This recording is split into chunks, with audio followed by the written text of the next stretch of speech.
Family travelers usually do not delay booking because they are confused. They delay because emotional responsibility feels heavier. Hi guys, welcome back to my channel Trip Journey with Arpita, and today we're going to talk about episode 4 of series 3, the travel psychology of the customers. We are going to discuss about one important aspect which I'm sure people who are already at Dreamport would understand, and also people who are still in the nesting and will prolong to the bonus queue stage or to the the sales floor, they will also get connected with this.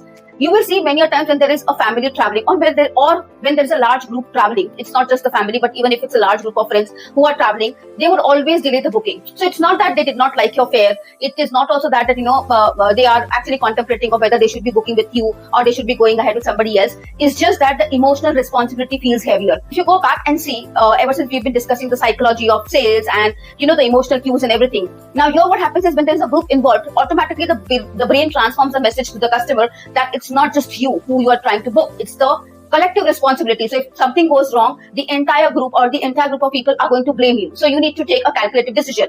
When I say this, like I said, group travel or family travel will always carry a pressure, along with that purchase or along with, the responsibility that they need to, book the tickets. So what happens is, let's say if it's a wrong timing, or let's say if there's a transit stress, so all of these things accumulate in customers' mind. And then what happens is, instead of, going ahead with the booking, they always think that, let's say if I am traveling alone, or if anything happens, that if the flight gets cancelled, or let's say if there is a transit stress, I can manage because it's only me. But when there's a group of people traveling, especially children who are traveling or parents who are traveling together, then it becomes a trouble, because then, it's the collective responsibility that is what they are catering into. I remember once there was a booking, there were 27 people traveling, and that customer, he liked everything on the first call itself. But to take that decision, mentally, to pay and to get the booking done, he was just doing back and forth every now and then, because, at some point in time, some people were not agreeing. When some people agreed, the other set of people did not agree. So it was a lot of back and forth, a lot of chaos and everything.